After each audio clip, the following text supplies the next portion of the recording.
I came home 3 days early from a job and found a massive wedding setup, tables, chairs, decorations, on my vacant lot. Confused, I asked around and learned the HOA president, Karen, had planned her daughter's 210-guest wedding on my property without asking. The worst part? I'm not even in the HOA. When they refused to leave, I called in my construction crew and gave them a surprise they'd never forget. Don't forget to like, comment, and subscribe to the channel for more epic drama and daily storytime content. Hit that notification bell so you never miss when a new Karen gets shut down. I've lived in my neighborhood for about 4 years now. It's one of those quiet, suburban places where everyone waves politely but nobody really knows each other. The houses are nice, the lawns are green, and unfortunately, we have an HOA.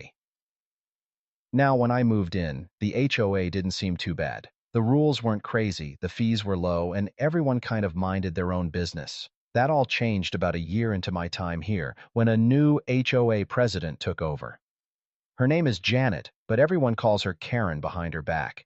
And believe me, she fits the role perfectly. She's in her early 50s, has the permanent scowl of someone who's always one phone call away from demanding to speak to a manager, and walks the neighborhood every morning like she's inspecting troops. Before she became president, nobody really enforced any of the HOA rules. People left their trash cans out a day late, parked on the street overnight, had the occasional out-of-place garden gnome. Nobody cared. But as soon as Karen got voted in, it was like the entire neighborhood turned into her personal boot camp. She started sending out notices for everything. One neighbor got fined because his lawn had a few brown patches. Another got written up for having a bird feeder that attracted squirrels. Someone else got cited for their kid's basketball hoop being visible from the street. But me? I became her favorite target. You see, I run a small family business, woodworking. It started as a hobby with my grandpa, who taught me how to build furniture when I was a teenager. I turned it into a side hustle during college, and now it's my full-time job. I make custom tables, chairs, cabinets, stuff like that. I have an online store, and most of my orders are shipped out, but sometimes I'll have clients come by to look at pieces or pick up something they ordered. My workshop is a detached garage behind my house. It's clean, it's quiet, and I only work during regular daytime hours. I've never had any complaints.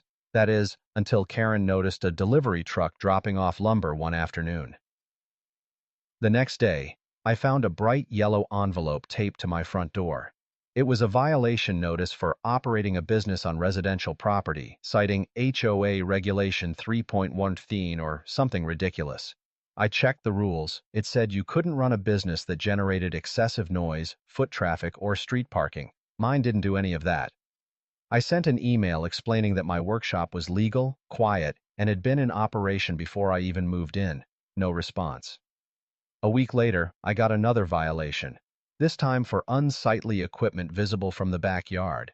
She was talking about my stack of sealed lumber that was neatly organized and covered with a tarp. Then came the fines, $100, then $200, then a threat of legal action if I didn't cease operations. I tried to talk to her directly. I caught her on her morning patrol and politely asked if we could discuss the situation. She smiled, that fake, tight-lipped, "I'm better than you" smile, and said, "We just want to maintain a certain standard in this neighborhood. Maybe you'd be happier somewhere more industrial." Oh, she did not just try to run me out of my own home. That's when I decided if she was going to play this game, I'd play back. But I wasn't going to yell or fight or argue. I was going to out-Karen the Karen, and I had just the plan.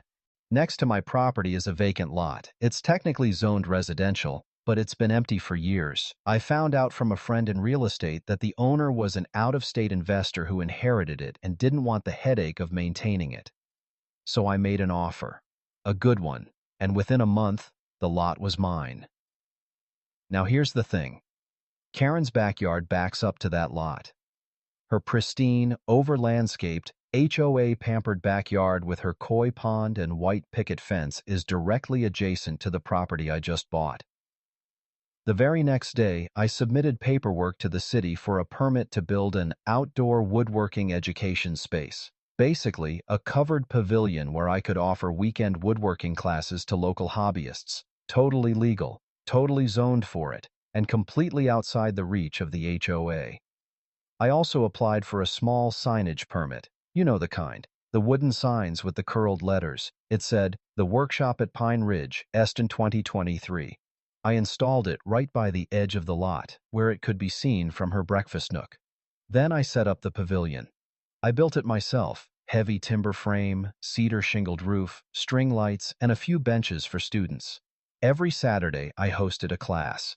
Nothing huge, maybe 5 to 8 people max. We made birdhouses, small tables, picture frames. Everyone loved it.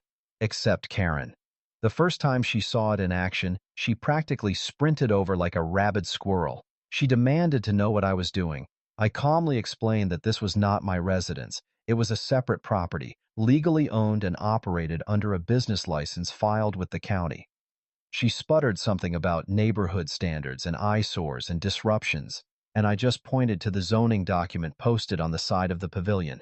I swear she turned purple. The next week, I got a letter from the HOA board stating that my activity was a disruption and requesting that I cease immediately. I wrote back, explaining that since the property was not part of the HOA, their regulations didn't apply. Then, just to really cement the point, I offered a 10% discount on all woodworking classes to Pine Ridge residents. A few of them signed up. One even posted pictures on the HOA Facebook page of the bookshelf they built. Karen was furious. She tried calling the police, but they told her nothing illegal was happening. She contacted the zoning office again, who confirmed all permits were in order. She even tried filing a noise complaint, which was hilarious because I supplied everyone with headphones and required quiet hours during evening time.